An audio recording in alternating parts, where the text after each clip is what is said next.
사도 바울이 에베소서 1장 3절부터 그가 하나님께서 창세전부터 계획하신 일들을 쭉 설명한 다음에 그 모든 것을 다 전한 후에는 에베소 성도를 위한 기도로 들어가는 것을 우리가 공부했습니다. 그래서 지난주에 기도에 대한 내용을 먼저 한 부분을 얘기했고요. 오늘 이제 그 나머지 부분을 공부하려고 합니다. 근데 기도의 내용을 보면은 첫 번째로 무엇을 위해서 기도했다 그랬어요? 지혜와 계시의 영을 주셔서 하나님을 알게 하시고 이랬습니다. 그래서 지혜와 계시의 성령, 특별히 성령의 여러 가지 이제 그 특징적인 이름들을 붙이는데 지혜와 계시의 영으로 성령께서 오셔서 하나님을 온전히 알아갈 수 있는 그런 모습이 되게 하소서라고 하는 것을 먼저 기도했습니다. 그래서 하나님을 아는 것이 왜 중요한가 이런 질문을 해볼 수가 있어요. 왜 사도 바울이 기도를 하면서 가장 처음에 지혜와 계시의 영 성령이 오셔서 하나님을 알게 하소서라고 하는 기도를 먼저 하고 있는가? 하나님을 아는 게 왜 중요한가? 이런 거죠. 우리가 특별히 하나님을 아는 것에 대한 이야기를 많이 할 때 많이 언급하는 성경 구절이 호세아서입니다. 호세아서를 보면 그런 말씀들이 많이 나옵니다. 가장 어떻게 보면 이스라엘 백성들이 타락하여서 하나님을 떠나 있는 모습으로 살고 있었던 그 시대에 호세아 선지자가 이스라엘 백성들에게 그렇게 얘기하죠. 너희가 여호와를 아는 지식이 없으므로 망하는도다. 이런 얘기를 합니다. 그러니까 하나님을 아는 지식이 없으므로 망하는도다. 이렇게 얘기합니다. 오늘 아침에 새벽에 이제 최 목사님이 말씀을 전했는데요. 우리가 오늘 본문 중에 뒷부분은 말씀을 사실은 나누지 않았어요. 근데 그 뒷부분에 무슨 내용이 나와 있냐면 그 모세가 그 율법을 기록해서 그것을 제사장들에게 그 어떤 지도자들에게 그것을 율법을 주면서 얘기를 합니다. 이 율법책을 제7년마다 이 말씀을 이스라엘 백성들에게 낭독하라고 그랬어요. 왜냐하면 그 당시에는 이 율법의 말씀을 다 갖고 있지 않잖아요. 한 사람 한 사람이 다 갖고 있지 않는데 그 모든 사람들에게 7년마다 낭독을 하라 그래요. 낭독을 하라. 그래서 낭독을 하면서 뭐라냐면 그들의 귀에 듣게 하고 배우게 하고 지켜서 그것을 행하도록 하라라고 하는 말씀을 합니다. 그래서 그 당시에 율법책을 가지고 있지 않는 그들에게 7년마다 말씀을 낭독함으로 가르치는 일들을 제사장들에게 맡겼는데 호세아서에 가면은 무슨 얘기를 하고 있냐면 제사장들에게 그렇게 말합니다. 너희가 나의 지식을 버렸으므로 이렇게 얘기합니다. 그러니까 제사장들에게 하나님의 말씀을 맡기셔서 그것을 가르치도록 그렇게 명령을 하셨는데 제사장들이 하나님의 말씀에 그 지식을 버려요. 관심을 안 갖는 거죠. 그러니 뭐 제사장들이 그런 모습이니 온 이스라엘이 어떠한 모습이겠구나라는 것은 우리가 짐작해 볼 수 있다는 거죠. 그러니까 하나님을 아는 지식이 없기 때문에 온 이스라엘 백성들이 각기 자신이 원하는 유혹에 따라서 우상을 숭배하는 모습으로 빠질 수밖에 없었다라고 하는 것이 그 시대의 상황입니다. 그러니까 하나님을 알지 못하는 경우에 하나님을 제대로 알지 못하면 하나님의 말씀을 따라가는 것이 아니라 그 다음에는 자기의 어떤 경험과 지식과 생각을 따라서 사사기의 모습처럼 자기가 원하는 대로 그냥 자기 각기의 소견에 좋은 대로 행하는 모습이 나오는 것이 그런 하나님을 알지 못하기 때문에 나오는 것이다. 그래서 하나님을 아는 것이 얼마나 중요한지 알기 때문에 사도 바울이 첫 번째로 지혜와 계시의 영을 그들에게 주시고 우리에게 주셔서 하나님을 알게 하소서라고 하는 기도를 하고 있는 겁니다. 두 번째로는 어떤 기도를 했습니까? 에베소서 1장에 보면은 마음의 눈을 밝히사라고 얘기했습니다. 그래서 마음의 눈을 밝혀서 무엇을 알게 한다고요? 하나님의 부르심의 소망이 무엇인지를 알게 하소서. 우리가 쉽게 설명하면 이겁니다. 하나님의 부르심을 입은 자들이 어떠한 소망을 가지고 살아야 하는지를 알게 하소서. 이렇게 풀면 이런 의미예요. 우리는 다 부르심을 받은 사람이라고 그랬어요. 그래서 우리가 지난주에 공부하면서 부르심을 받은 것이 뭐라 그랬다고요? 에클레시아. 교회라고 하는 것이 에클레시아라고 하는 것인데 부르심을 받은 사람들이다 이렇게 얘기하고 있습니다. 그래서 사단의 지배 아래 있던 우리들을 하나님이 부르셔서 어디로 옮기셨다고요? 하나님에게로 옮기셨다고 그랬어요. 그래서 부르심을 받은 자들이 교회이고 에클레시아인데 그 부르심을 받은 자들이 가지는 소망이 무엇이냐? 그것을 알게 해달라는 거죠. 사탄의 아래에 있던 자들, 사망 가운데 처해 있던 자들이 하나님이 부르셨어요. 그러면 사망에서 건짐을 받고 나오면서 그들이 가져야 될 소망은 무엇이냐는 거죠. 생명, 그렇죠? 생명, 산소망, 예수, 산소망. 그래서 우리가 가져야 될 것은 결국은 소망은 예수 그리스도가 가장 중요한 소망입니다. 왜냐하면 그 안에 모든 것이 담겨져 있어요. 예수 그리스도 안에. 그래서 부르심을 입은 자들이 가져야 할 소망이 무엇인지를 알게 하소서라고 하는 것을 우리가 지난주에 공부하면서 예수 그리스도께서 우리의 산 소망이시다라고 하는 것을 언급했습니다. 그리고 두 번째로 우리가 무엇을 알게 해달라고 또 사도 바울이 기도했냐면 성도 안에서 하나님의 기업의 영광의 풍성함을 알게 하소서. 그러면 이게 막 연결되어지니까 탁 감이 안 올 때가 있어요. 다시 얘기하면 성도들이, 그리스도인들이 하나님의 기업을 선물로 받았는데, 성도들은 하나님의 기업을 선물로 받았는데 그 기업이 얼마나 영광스럽고 얼마나 풍성한지를 알게 하소서라고 하는 그런 기도의 내용입니다. 우리가 가지고 있는 기업이 얼마나 영광스러운 것인지를 알게 해달라는 거죠. 우리가 무슨 기업을 받았어요? 가장 중요한 기업, 하나님이 우리의 기업이시다. 레위 지파에게 하나님이 기업으로 그들에게 주셨던 것처럼 너희들은 땅을 기업으로 받지 않았기 때문에 내가 너희의 기업이다라고 하나님이 말씀하셨던 것처럼 우리에게도 가장 중요한 기업은 하나님이시다는 거죠.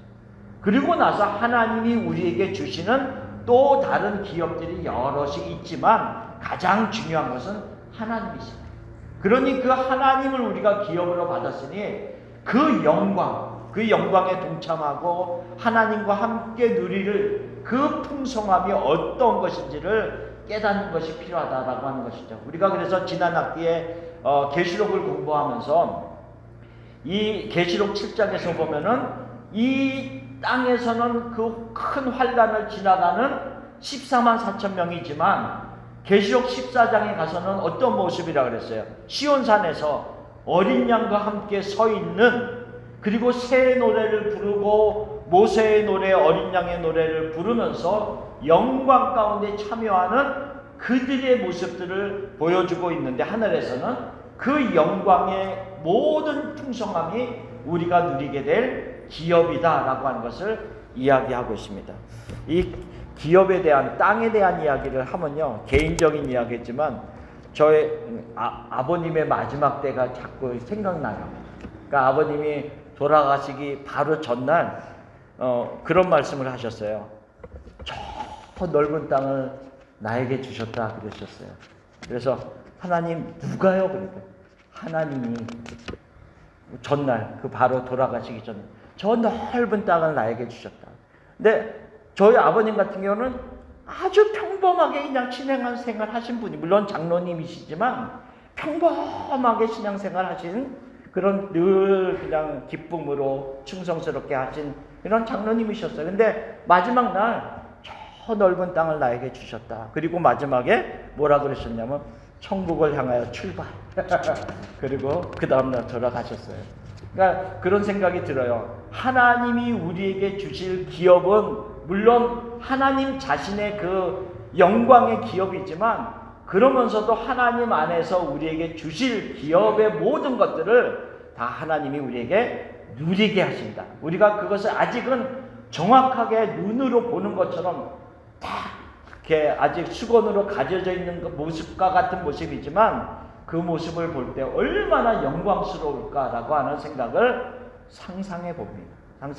그래서 사도 바울이 성도 안에서 그들이 받을 기업의 그 영광, 그 기업의 풍성함을 그들로 알게 하소서. 어떻게? 그들의 영안을 열어주셔서, 마음의 눈을 열어주셔서 알게 하소서라고 하는 기도를 두 번째로 한 것입니다. 그리고 오늘 세 번째 부분을 공부하겠습니다. 자, 오늘 나눠드린 38페이지 제일 위에 있는 세 번째 기도의 내용이 나옵니다. 자, 믿는 우리에게 베푸신 하나님의 능력의 지극히 크심이 어떠한지를 알게 하소서라고 하는 겁니다. 그러니까 하나님을 믿는 우리들에게 하나님이 능력을 가지고 베풀어 주신 많은 것들이 있는데 그 능력이 얼마나 큰 것인지를 우리가 깨닫는 것이 중요하다라고 하는 것으로 기도를 하고 있습니다. 자, 그 밑에 있는 19절 말씀을 같이 한번 읽어봅시다. 그의 힘의 위력으로 역사하심을 따라 믿는 우리에게 베푸신 능력의 지극히 크심이 어떠한 것을 너희로 알게 하시기를 구하노라 라고 합니다. 그의 힘의 능력으로, 위력이라고 했는데 그의 힘의 능력으로 역사하심을 따라, 하나님의 능력이 있는데요, 그 능력으로 역사하심을 따라 믿는 우리에게 베푸신 그 능력이 지극히 크심을 우리로 알게 하시기를 구한다라고 하는 겁니다. 자, 우리에게 능력을 베푸시는 이가 누구인가라고 하는 것이 굉장히 중요한 부분입니다. 누가 능력을 베푸시죠? 하나님. 우리가 보통 하나님에 대한 능력에 대해서 하나님은 전능하시다 이렇게 모든 것을 하실 수 있는 하나님이시다라고 하는 부분을 얘기합니다. 능력을 베푸시는 이가 하나님이십니다. 근데 그 하나님이 어떤 분이십니까? 하나님이 우리와 연결돼서 관계에서 하나님이 어떤 분이냐는 거죠. 내 아버지다. 내 편이다. 그렇죠? 내 아버지가 되시고 내 편이다 라고 하는 거예요. 그러니까 능력이 많은 분이 나의 적이라고 생각한다면 얼마나 힘들겠습니까? 근데 적으로 있는 것이 아니라 내 편이시고 나의 아버지가 그의 능력으로 나를 위해서 그 능력을 베푸신다라고 하는 것을 지금 말씀하시는데요. 어떤 능력이라고 하는 것인가를 다시 한번 설명해 봅시다. 자, 우리에게 베푸신 지극히 크신 하나님의 능력은 어떤 능력인가? 첫 번째, 창세전부터 계획하신 일을 이루실 수 있는 능력이다라는 거죠. 그렇죠? 창세전부터 하나님이 어떤 것을 계획하셨어요? 창세기 우리가 에베소서 1장 3절부터 공부하면서 창세전에 무엇을 계획하셨다고요? 우리를 선택하셨어요. 우리를 창세전에 선택하시고 그 다음에 그리스도 안에서 우리를 예정하셨다고 했어요. 그렇죠? 내가 하나님의 자녀가 되는 것을 내가 이 세상에 살면서 내가 믿음으로 말미암아 얻어지는 그것이 아니라 이미 창세전부터 하나님이 계획하신 일이었다는 거죠. 그러니 이게 100년, 200년 전에 계획한 것이 아니라 수없이 몇천 년 전에 수없이 많은 세월 전에 이미 하나님이 계획하신 일이다라고 하는 거예요. 그럼 우리가 생각해 봅시다. 제가 어떤 일을 계획했다라고 생각해요. 자, 여러분들을 위해서 큰 우리가 잔치를 벌이려고 제가 계획을 했다라고 생각하고 있어요. 근데 그 계획한 날짜가 2150년입니다.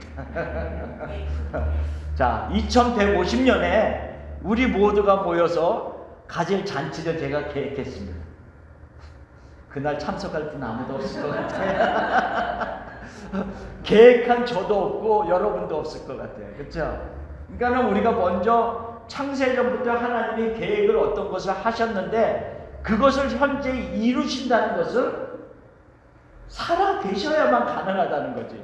예. 그분이 살아 계시는 능력이 있어야만 가능한 것이다라고 하는 것을 먼저 말씀. 그래서 여기서 창세전부터 계획하신 그 일을 현재 이루신다는 것은 영존하시는 하나님, 영원히 존재하신 알파와 오메가고 처음과 나중 되시는 하나님이심에 대한 능력을 말씀하고 있다는 거죠. 자, 그래서 아무리 오랜 시간이 지난다 할지라도 그것을 이룰 수 있는 능력을 먼저 얘기하시고요. 두 번째로는 어떤 능력에 대한 이야기를 하고 있냐면 구속, 곧 제사함의 능력입니다. 이 제사함이라는 것은 구속이라는 말, 제사함이라는 말은 어떤 의미라고 그랬어요? 값을 지불하는 것이라고 하는 것을 얘기했다는 거죠. 그래서 우리가 속량, 구속이라는 말에 대한 헬라어를 공부할 때 어떤 의미가 있다고 그랬어요? 원래는 내 것인데 내가 그것을 빼앗겼든지 아니면 잃어버렸든지 이것이 다른 사람의 손에 넘어갔단 말이죠. 그런데 다시 그것을 내 것으로 가져오게 하기 위해서 어떻게 했어요? 값을 지불하는 거죠. 그 내 것인데 그 내 것을 가지고 있는 사람이 내가 돈을 나에게 지불해야지만이 내가 돌려줄 것이다 라고 하는 그런 것을 요구하고 있기 때문에 내가 그 값을 지불한다는 거죠. 그리고 다시 내 것이 되게 한다. 그래서 죄값을 하나님이 그리스도의 피로 값을 치르시고 다시 우리를 하나님의 소유로 되게 하시는 것을 의미하는데요. 자, 어떤 능력입니까?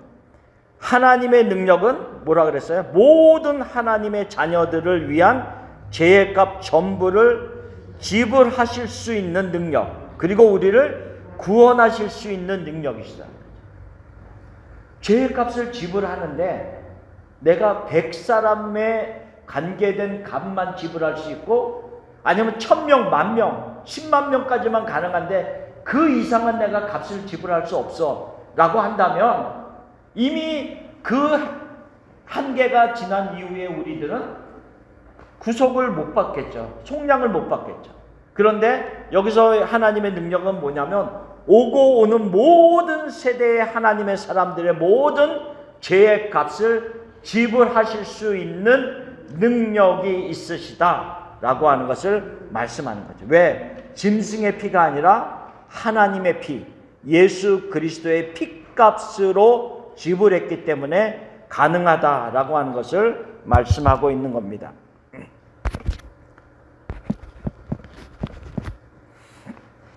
자, 그래서 여기서 그리스도의 죽음으로 모든 믿는 자들의 죽음의 값을 대신 갚으셨다라고 하는 말씀입니다. 그 밑에 있는 로마서 1장 16절 말씀을 같이 읽어봅시다.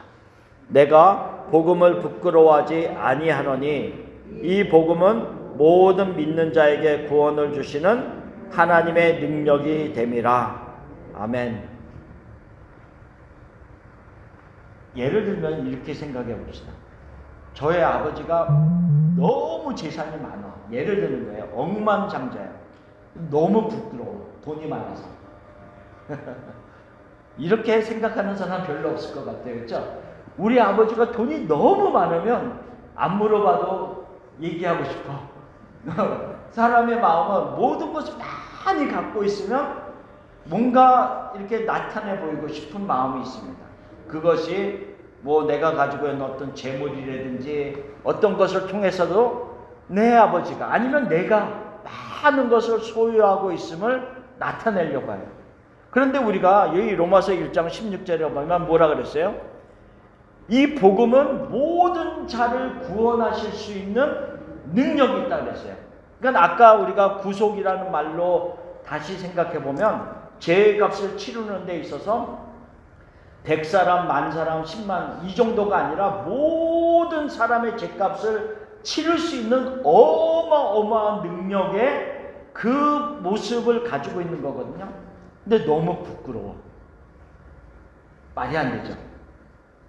근데 우리가 실상은 그런 모습이 돼. 이 복음에 대한 정확한 가치를 우리가 모르면 내가 어떤 능력으로 구원받았냐에 대한 것을 알지 못하기 때문에 부끄러운 모습으로 움츠려들 수가 있다는 거죠.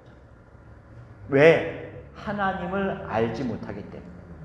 그래서 아까 호세아서의 말씀처럼 아니면 에베소서 1장 처음에 사도 바울이 에베소 성도들을 위해서 기도했던 처음의 내용처럼 그래서 그들에게 지혜와 계시의 영을 주셔서 하나님을 알게 하소서라고 하는 기도를 하고 있는 거죠. 왜? 지식이 없으므로 망하는 이스라엘 백성들처럼 오늘날에도 교회를 수없이 다니지만 하나님을 아는 지식이 제대로 갖추어지지 아니하면 우리도 얼마든지 쭈그러져 있는 모습처럼 부끄러워하는 모습으로 살아갈 수 있기 때문에 그렇다는 거죠.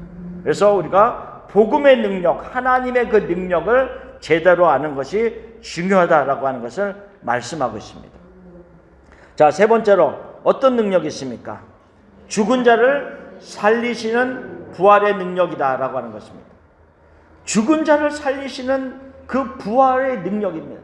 우리를 예수 그리스도의 핏값으로, 예수 그리스도의 죽음으로 우리의 죽음의 값을, 사망의 값을 지불하셨습니다. 그리고 지불하시고 나서 우리를 사망 가운데 그냥 머물게 있지 않게 하셨다는 거죠. 그냥 우리를 죄값을 지불하고 나서 사망에 머물게 하신 것이 아니라 지불했으니까 우리를 끄집어내야죠. 끄집어내는데 우리를 다시 살리시는 그 능력에 대한 말씀을 하고 있는 것입니다. 그래서 하나님의 능력이 예수 그리스도를 죽음 가운데 머물게 하지 아니하시고 살리신 것처럼 우리도 죽음 가운데 머물게 하지 아니하시고 우리도 예수 그리스도와 함께 다시 살리시는 능력이 있으시다라고 하는 것을 알게 하시기를 원하노라 라고 하면서 기도하는 겁니다. 자, 우리가 이 38페이지 맨 위에 타이틀이 뭐였어요? 믿는 우리에게 베푸신 하나님의 능력이라는 거죠. 그러니까 하나님의 능력이 전능하신데 그 하나님의 능력을 나를 위해서 무엇을 베푸셨냐는 것을 알아야 된다는 거죠. 네, 그렇죠. 하나님의 능력이 다른 사람들과의 관계 속에서만 끝난다면, 나와 어떤 관계가 있는지를 모른다면 우리가 어떤 모습, 힘 있는 모습으로 살지 못하는 것을 말씀하고 있기 때문에 하나님께서 그 능력으로 어떤 것을 하셨어요? 창세전에 나를 구원하시기 위해서 계획하신 그 일을 오늘 살아가는 우리들에게 하나님께서 그 능력으로 베푸셔서 나를 믿는 자가 되게 하셨다. 그게 하나님의 능력이라는 거예요. 나의 힘이 아니라는 거죠. 우리가 가끔 이런 말을 하는 때가 있어요. 이제 어려서부터 믿지 않고 나중에 믿으신 분들이 가끔 이럴 때, 내가 뭐 중학교 때, 고등학교 때 그 옆에 내 친구가 내가 나한테 복음을 전했으면 내가 그때 믿었을 텐데, 너무 미리 믿었으면 좋았을 텐데, 그런 얘기 할 때가 있죠. 물론 그것이 맞을 수도 있어요. 맞을 수도 있는데 그때 전에도 안 믿을 수도 있어요. 왜냐하면 내가 믿는 게 아니기 때문에. 하나님의 때에 하나님의 성령이 나를 역사하셔야만이 내가 믿음 안으로 들어올 수 있는 거기 때문에 하나님의 정한 때가 있다는 거죠. 그래서 때가 찬 경륜, 그것은 물론 그리스도에 적용해서 우리가 공부를 했지만 때가 찬 경륜이 우리에게도 적용될 수 있다는 거예요. 하나님의 때에 우리를 부르셔서 믿게 하시는 역사가 일어나는 것입니다. 그래서 창세전부터 계획하신 일을 하나님이 우리에게 적용하셔서 한 사람 한 사람에게, 그리고 그 일을 이루시기 위해서 그리스도의 피값으로 우리에게 적용하셔서 우리를 구원하셨어요. 죄를 용서하시고 구원하셨어요. 그리고 우리를 부활에 동참하는 자로 우리를 부르셨습니다. 이것이 하나님의 능력입니다. 그런데 우리가 그 다음 페이지를 보면서 질문해 보면서 생각해야 볼 부분이 있습니다.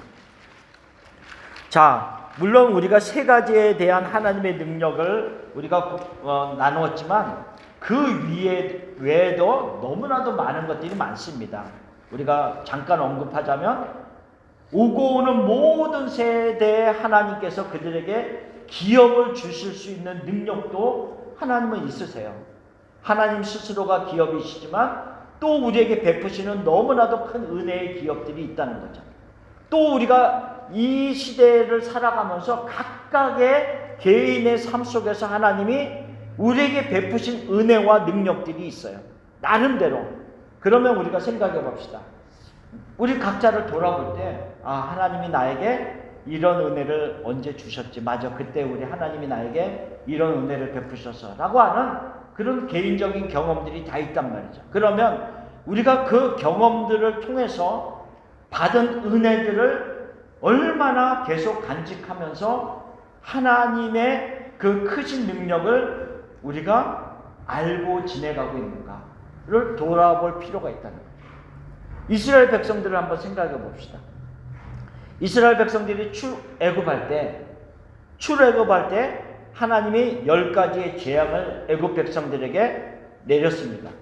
물론 그 10가지 재앙 중에는 하나님께서 애굽과 이스라엘 백성들을 구분하여서 이스라엘 백성들이 당하지 아니한 것도 있었지만 함께 겪는 것도 있었어요.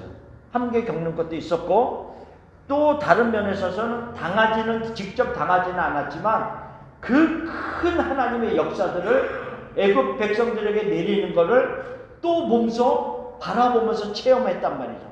그리고 애굽에서 나왔어요. 그런데 애굽에서 그 하나님의 큰 능력을 경험하고 나왔는데 이스라엘 백성들이 광야길을 걸어가면서 얼마나 그 하나님의 큰 능력이 그들의 마음에 남아 있었는가라는 것을 질문해 볼 수 있다는 거죠. 우리 질문해 보면 각자가 우리가 대답을 할 수 있을 거예요. 또 생각해 봅시다. 애굽에서 나오면서 제일 처음에 당했던 일이 무엇이었습니까? 홍해 앞에서, 그렇죠? 홍해 앞에서 얼마나 진짜 큰 위험이었습니까? 애굽에서 나와서 너무 좋았는데 홍해가 앞에 있고 뒤에는 애굽의 군대가 막 옵니다. 근데 어쨌든 우리가 결과론적으로는 하나님께서 홍해를 가르셔서 그 땅을 마른 땅이 되게 하셨어요. 만약 그 바다에 그 질퍽이 있는 땅이었으면 제대로 건넜겠습니까? 못 건너죠. 근데 마른 땅이 되게 하셨어요. 그래서 그 마른 땅을 건너오게 하셨습니다. 그리고 나서 쫓아오던 애굽의 군사들이 다시 합쳐진 홍해물 안에서 전멸되어지는 모습을 그들이 바라보면서 출애굽기 15장에 보면 그 미리암과 여인들이 소고치면서 하나님을 찬양하는 모습들이 나옵니다. 그런데 그 놀라운 역사를 경험한 이후에 그들이 광야의 길을 걸어가면서 얼마나 그 하나님의 능력이 그들의 마음에 계속 남아 있었는가라는 것을 우리가 질문해 봅시다. 며칠도 안 가. 그렇죠. 3일 만에 벌써 광야길로 들어가서 물이 없으니까 원망하는 거죠. 그런 모습들. 근데 그들과 우리들은 지금 똑같지만 다릅니다. 뭐가 다르냐면 우리 안에는 성령이 계십니다. 그들에게는 아직 성령이 각자의 삶 속에서 계시지 않았습니다. 근데 우리는 성령이 있고요. 우리에게는 이미 완성된 말씀이 각자의 손에 가지고 있습니다. 그들과 우리는 차원이 다릅니다. 차원이 다른데 비슷한 모습으로 살아간다면 그들보다 우리가 더 심각합니다. 영적으로. 그렇죠? 그들에게는 얼마든지 핑계될 것들이 있었어요. 우리는 아직 율법도 없었고 우리는 아직 성령이 우리 안에 있지도 않았습니다. 근데 우리는 말씀도 있고 성령도 우리 안에 내주하십니다. 그렇기 때문에 더 영적으로 깨어서 있어야 되는 거예요. 그래서 우리가 말씀을 더 배우고 알아가고 깨달아야 될 더 필요성을 가져야 된다는 것을 말하고 있는 겁니다. 그래서 여기서 안다라고 하는 것이 굉장히 중요하다는 거죠. 자, 그 네모 박스에 보면 안다라고 하는 그 헬라어가 오이케이오스라고 하는 말인데 그 말의 의미는 뭐냐면 보는 것, 깨닫는 것, 아는 것을 의미합니다. 그러니까 내가 본 것으로 어떤 것을 경험하는 거예요. 깨닫는 거죠. 그러니까 마치 이런 것입니다. 어린아이가 엄마가 자꾸 얘기합니다. 너 이거 만지면 안 돼. 이거 뜨거워. 만지면 안 돼. 근데 애가 그거를 몰라요. 자꾸 가까이 와서 이거 뜨겁다니까. 만지지 마. 근데 어느 날 딱 만졌어요. 만지는 순간 뜨거워. 아무리 100번 들어도 한 번 만지는 순간 이거 너무 뜨겁네 라는 걸 깨닫는 거죠. 근데 이 아이가 와서 또 만집니다. 계속 와서 만져요. 그냥 손이 그냥 화상이 되고 이렇게만. 그러면 안 되겠다는 거죠. 그러니까는 여기서 우리가 안다라고 하는 것은 이 뜨거운 것을 만지는 걸 통해서 이게 뜨거운 거네. 이 안다라고 하는 것이 내 마음에 머물러 남아 있어야 돼. 남아 있어야 돼. 이 남아 있는 그 아는 것을 통해서 어떻게 돼요? 이 다음에는 내가 만지는 것을 하지 아니하는 행동의 변화가 일어나야 돼. 그게 아는 거예요. 그러니까 단순히 안다는 것은 뜨거워 이게 아니라 뜨거운 것이네. 그러면 그 다음에는 내가 이 뜨거운 것이 내 마음에 남아 있으면서 만지지 아니하는 행동의 변화가 일어나는 것이 안다라고 하는 이 헬라어의 의미라고 하는 것을 얘기하는 거예요. 그러니까 온전히 내 것이 되는 것을 의미하는, 그 아는 것이 온전히 내 것이 되는 것을 의미하고요. 이 오이케이오스라고 하는 말의 의미는 또 두 번째 다른 의미도 있어요. 집이라고 하는 가족의 의미를 가지고 있습니다. 그래서 그 에베소서 2장 19절에 보면 너희가 하나님의 권속이 되었도다, 하나님의 가족이 되었도다라고 하는 말이 이 말입니다. 그러니까는 이 가족과 같이 함께 거주하는 친밀함 속에서 서로 경험하고 알아가는 것에 의미를 두고 있다는 거죠.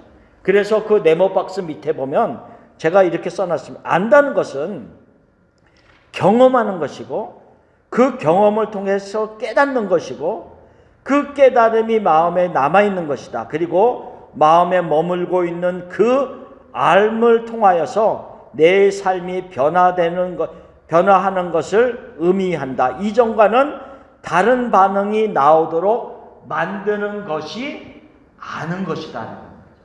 그러니까 내가 신문지상을 통해서 내가 누구를 알아? 이런 의미가 아니라는 거죠.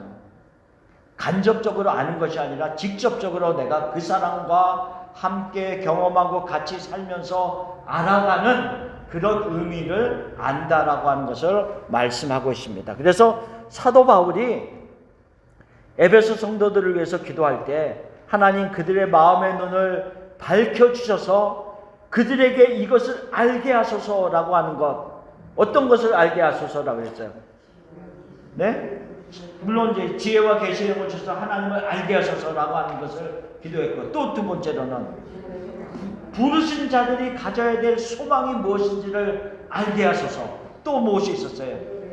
성도들이 받는 그 기업이 얼마나 영광스럽고 얼마나 풍성한지를 알게 하소서. 세 번째, 어떤 것을 알게 하소서. 오늘 공부한 것. 하나님이 우리에게 베푸신 그 능력이 얼마나 큰 건가를 알게 하소서. 그 안다는 게 무슨 의미라고요? 경험을 하고 내 마음에 머물러 있고 또한 그 머문 것을 통해서 내가 깨닫고 삶이 변화되어지는, 예전과는 다른 변화의 모습으로 반응하는 것이 안다라고 하는 의미다라는 것을 이야기하고 있습니다. 그래서 사도 바울이 그 기도가 얼마나 깊은 것인가를 보여주고 있다는 거죠. 그래서 이번 주는 저는 특별히 더 그래서 이 기도의 내용을 가지고 더 기도했던 것 같아요. 지난번보다 더 기도를, 하나님 지혜와 계시의 영을 주셔서 하나님을 알게 하소서. 이런 기도의 내용들, 그 뒤의 내용들을 가지고 다른 사람들을 위해서 기도할 때 그 영혼이 하나님을 더 잘 알 수 있도록 지혜와 계시의 영을 주시옵소서. 그들의 영안을, 마음의 눈을 밝혀주셔서 하나님 그들이 누리고 있는 기업의 영광의 풍성함, 하나님의 능력의 그 지극히 크심, 부르신 자가 가지는 소망이 무엇인지를 알게 하소서라는 그 기도를 지난번보다는 이번 주에 더 많이 했던 것 같아요. 공부를 하니까. 그래서 알아가는 것, 배우는 것이 우리에게 굉장히 중요합니다. 자, 그래서 그 밑에 사도 바울은 에베소 성도들을 위해서 기도를 하면서 무엇을 달라는 기도보다 알게 하소서라는 기도를 하고 있음을 주목하여야 한다. 우리가 지난주에 이야기했던 것처럼 긴급한 기도도 필요하지만 중요한 기도를 놓치면 안 된다라고 하는 거죠. 그래서 우리가 필요한 것들이 있어요. 하나님 우리에게 이런 것을 주시옵소서라고 하는 긴급한 기도들이 있습니다. 하셔야 됩니다. 그러나 그러면서 아울러 중요한 기도, 하나님 알게 하소서라고 하는 이 중요한 기도를 놓치면 안 된다는 거죠. 그래서 지혜와 계시의 영을 주셔서 하나님을 알게 하소서. 하나님의 부르심을 받은 자들이 가지는 산 소망이 무엇인지를 알게 하소서. 성도들에게 주시는 하나님의 기업이 얼마나 영광스러우며 얼마나 풍성한지를 알게 하소서. 하나님께서 그의 전능하심으로 믿는 우리에게 베푸시는 능력이 얼마나 위대한 역사이심을 알게 하소서. 근데 우리가 아직은 온전히 깨닫지 못한 부분들이 많이 있어요. 그래서 더 알아가는 것이 필요합니다. 그래서 더 기도가 필요하다는 거죠. 그래서 기업의 그 영광이 내가 어떤 때는 요만큼밖에 알지 못할 때가 있어요. 아직 마음에 확 다가오지 못하는 경우가 있어요. 그렇기 때문에 기도하는 거죠. 하나님, 내가 더 경험하고 피부적으로 더 영적으로 확 다가올 수 있도록 알게 하소서. 나의 마음에 놓은 영안을 열어주소서라고 하는 기도가 필요하다라고 하는 것을 말씀하고 있습니다. 자, 40페이지를 봅시다. 사도 바울이 그 에베소 성도들을 위해서 이렇게 기도하면서 하나님이 그들에게 베푸신 능력이 얼마나 큰 것임을 알게 하소서라고 하면서 기도하면서 그 뒤에 그 20절부터 보면은 그 하나님의 능력이 그리스도 안에서 어떻게 역사하셨는가를 설명하고 있습니다. 그러니까는 지금 뭐냐면 하나님의 그 능력이 우리 안에서 어떻게 무슨 일을 이루셨는가를 이야기하다가 20절부터는 그 능력이 그리스도 안에서 무슨 일을 행하셨는가를 말씀하시면서 지금 어떻게 연결시키려고 하냐면 그리스도 안에서 하나님이 행하셨던 그 능력이 우리에게도 행하시는 능력이다 라고 하는 것으로 설명하려고 하는 거죠. 그것을 지금 얘기하고 있습니다. 자, 하나님의 능력이 그리스도 안에서 이루신 역사가 무엇인가? 첫 번째로는 죽은 자들 가운데서 그리스도를 살리셨습니다. 로마서 4장 25절 말씀 같이 읽읍시다. 예수는 우리가 범죄한 것 때문에 내줌이 되고 또한 우리를 의롭다 하시기 위하여 살아내셨느니라. 자, 고린도전서 15장 21절 22절 말씀 읽겠습니다. 사망이 한 사람으로 말미암았으니 죽은 자의 부활도 한 사람으로 말미암는도다. 아담 안에서 모든 사람이 죽은 것 같이 그리스도 안에서 모든 사람이 삶을 얻으리라 라고 하는 말씀입니다. 여기서 예수님께서 죽으셨지만 그 죽음 가운데 머물러 있게 하지 아니하시고 하나님이 예수 그리스도를 죽음 가운데서 다시 살리셨다라고 하는 것을 말씀하고 있습니다. 우리가 지금 고린도전서 15장 21절 22절 읽었지만 그 앞구절 고린도전서 15장 20절에 보면 무슨 말씀을 하고 있냐면 예수 그리스도의 부활하심은 부활의 첫 열매다 이렇게 얘기하고 있습니다. 부활의 첫 열매다.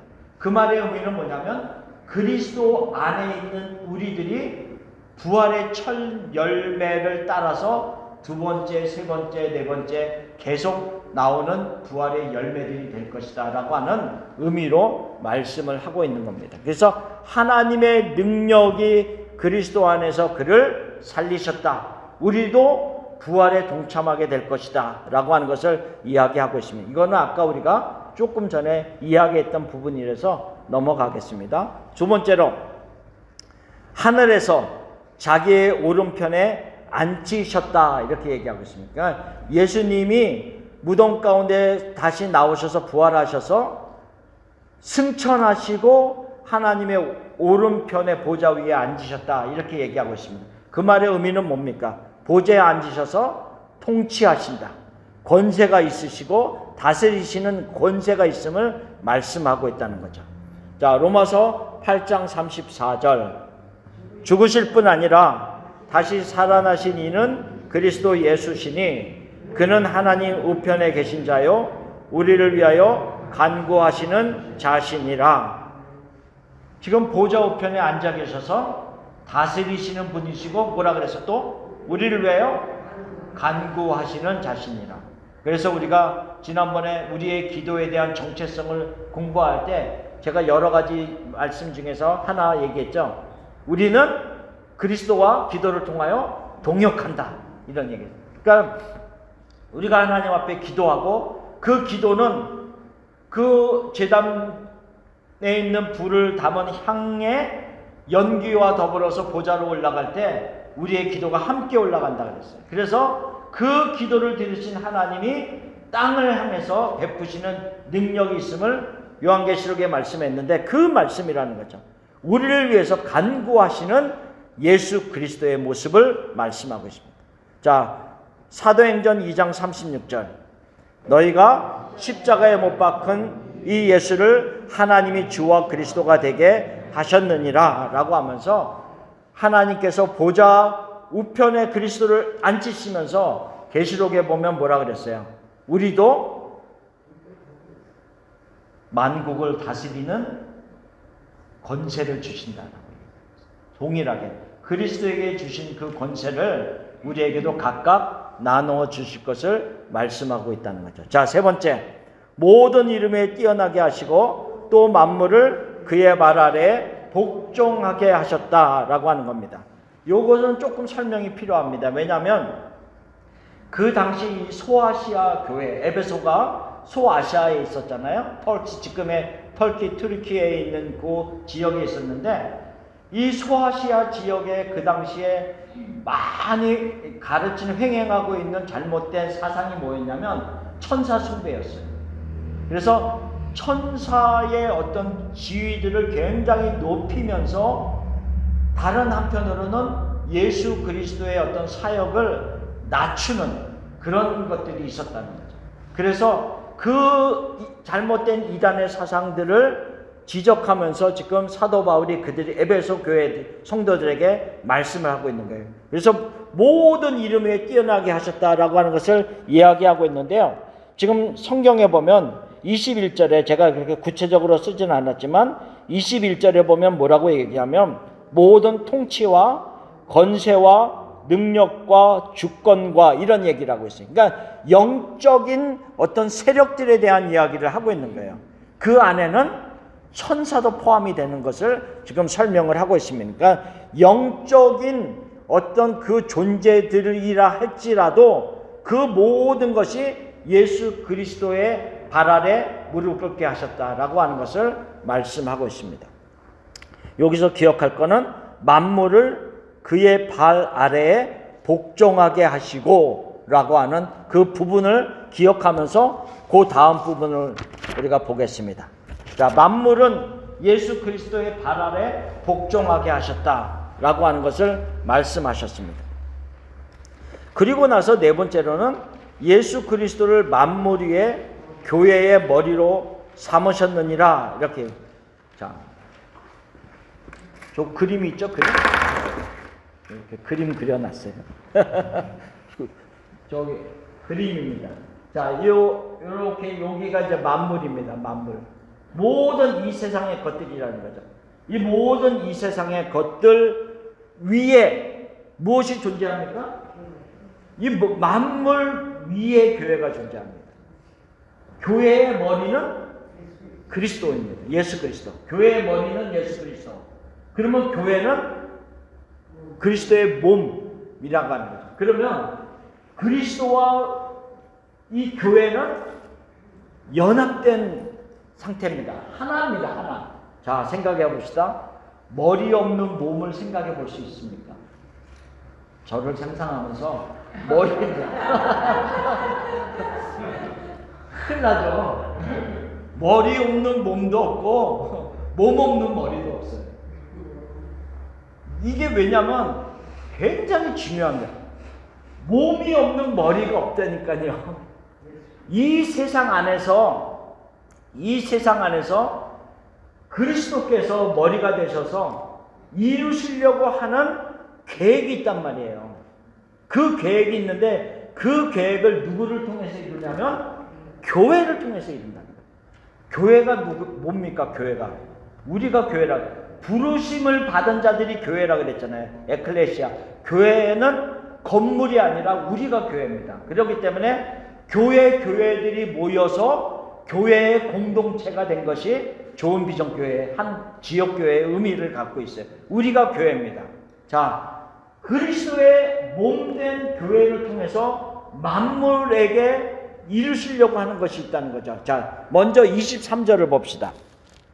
23절. 교회는 그의 몸이니 만물 안에서 만물을 충만하게 하시는 이의 충만함이니라. 이게 무슨 말인가를 좀 설명이 필요해요.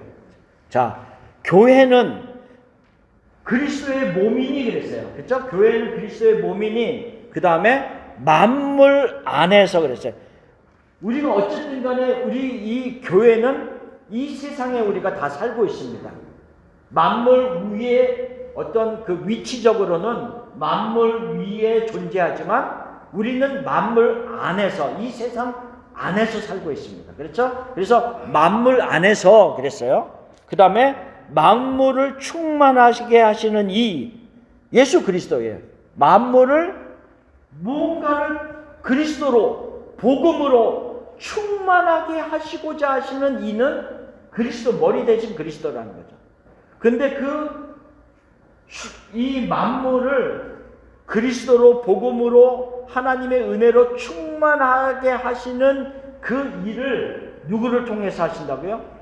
교회를 통해서 하신다고요. 그래서 이렇게 얘기하는 거예요. 만물을 충만하게 하시는 이의 충만함이니라. 그러니까 만물 안에서 하나님께서 역사하시려고 하는 그 구원과 은혜와 모든 것들이 먼저 어디에 머물러 있냐면 교회에 충만하게 있다는 거예요.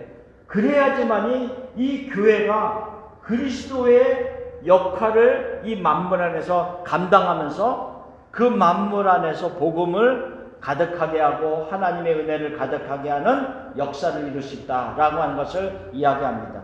자, 마태복음 28장 마지막 구절에 18절부터 20절까지 승천하시기 전에 예수님께서 제자들에게 무엇을 당부하셨어요? 그러므로 너희는 가서 모든 민족을 제자로 삼아라 이렇게 얘기했잖아요. 그러니까 너희는 가서 교회를 향해서 얘기하는 거예요. 교회를 향해서 제자들이 교회였으니까 너희는 어디로 가라고요? 만물을 향해서 이 세상 모든 민족에게 가서 뭘 하라고요? 제자를 삼아라. 내가 너에게 분부하여 가르친 모든 것들을 가르쳐 지키게 하라 라고 하면 명령을 하셨어요. 그래서 제자들이 흩어졌어요. 그 흩어져서 복음을 전한 그 복음이 우리까지 왔잖아요. 얼마나 이게 지금 만물이 충만하게 되는 역사를 이루어가고 있어요. 아직도 가득 차지는 않았지만 하나님의 사람들이 구원을 얻는 데까지 나올 수 있도록 계속 그 역사를 누구를 통하여? 교회를 통하여 하신다라고 하는 말씀입니다.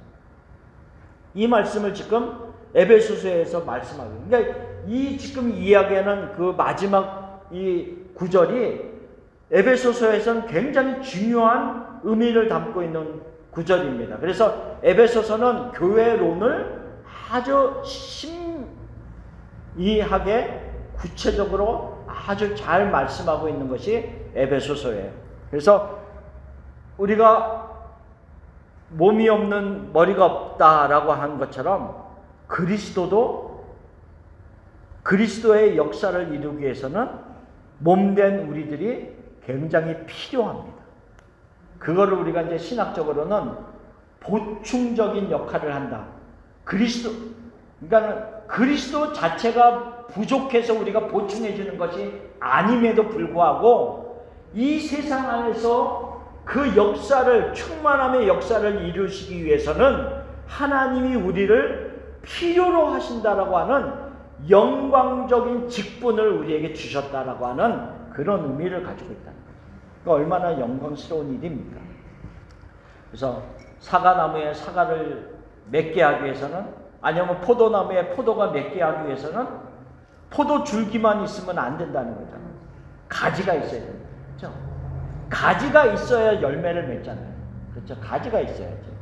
나무에 그 큰 줄기만 있으면 거기에서 어떻게 열매를 맺을 수 있겠습니까? 그래서 예수님이 나는 포도나무요 너희는 가지니 그랬어요. 그러니까 나도 너희가 필요하다. 예수님이 말씀하셨어요. 물론 거기서는 나를 떠나서는 너희가 아무것도 할 수 없다라고 하는 말씀이지만 우리가 또 다른 측면에서 보면 나도 너희가 필요하다는 거죠. 왜? 너희가 있어야지만이 내가 만물 가운데서 충만하게 하려고 하는 그 구원의 역사를 이룰 수 있기 때문이다 라고 하는 것을 말씀하고 있는 겁니다. 그래서 우리가 꼭 기억해야 될 이 마지막 부분에서 꼭 기억해야 될 부분이 뭐냐면 맨 마지막을 보세요. 맨 마지막. 하나님은 나를 통해 이 세상을 그리스도의 은혜와 복음으로 채워가신다. 충만하게 하는 그 역할을 나에게 지금 맡기셨다는 거예요. 그래서 하나님은 예수 그리스도는 나를 통하여서 내 주위에 있는 한 사람에게 나를 통하여서 구원이, 나를 통하여서 하나님의 은혜가 채워지도록 역사한다는 거예요. 이 채운 누구에게 영혼들에게 채우는 거예요. 결국은 나를 통해서 다른 영혼들에게 채워가는 역사들을 하게 하시는 그 일을 하신다.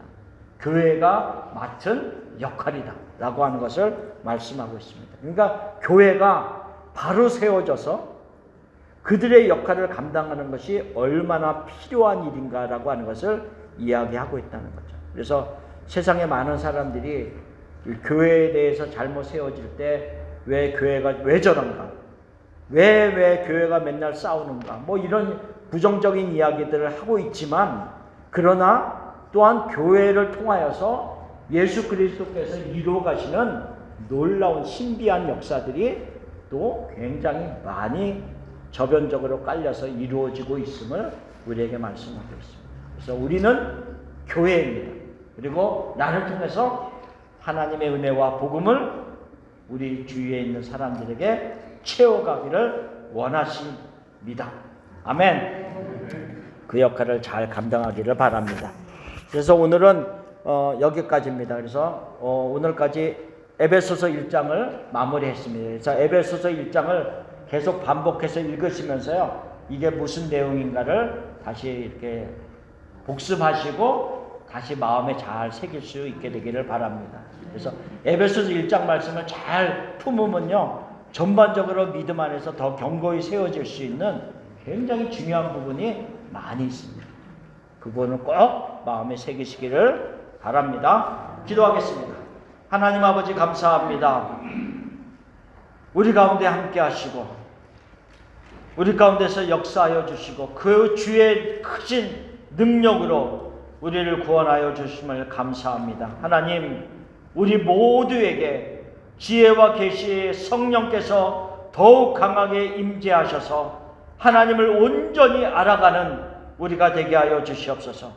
하나님, 그리하여서 하나님을 알아가는 그 기쁨 속에서 능력 있는 그리스도인의 모습으로 살아가도록 도와주시옵소서. 우리에게 가지고 있는 부르심의 소망이 무엇이며 또한 기업의 그 영광과 풍성함이 무엇이며 우리에게 베풀어 주신 그 능력이 얼마나 큰 것인가를 우리가 깨달을 수 있게 하시고 더 알아갈 수 있는 모습으로 살아가게 하옵소서. 감사합니다. 예수님의 이름으로 기도하옵나이다. 아멘. 감사합니다.